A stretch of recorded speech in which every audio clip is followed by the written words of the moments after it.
Hello everyone, very good afternoon.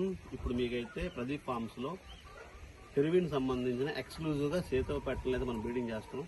రీసెంట్గా మనం కూడా ఆర్టిఫిషియల్ ఇన్సెమినేషన్ అయితే స్టార్ట్ చేసాం. అంటే రీసెంట్గా మన పెద్దవాళ్ళందరూ కూడా ఆర్టిఫిషియల్ ఇన్సెమినేషన్ చాలా మంచిది అన్నారు కాబట్టి ఇప్పుడు ఆర్టిఫిషియల్ ఇన్సెమినేషన్తో మనం ఎక్స్క్లూజివ్గా ఇప్పుడు చూస్తున్నారు ఎన్ని పెరువిన్ సంబంధించిన కన్నిపెట్టలు, వీటిని మనం మంచి ఇండియన్ బ్రీడ్ సంబంధించిన 23 హైట్ మంచి మొన్న సంక్రాంతికి పందెం చేసిన వాటితోనూ అదేవిధంగా మంచి బోన్ పవర్ ఉన్న వాటితో బ్రీడింగ్ అయితే చేస్తున్నాం.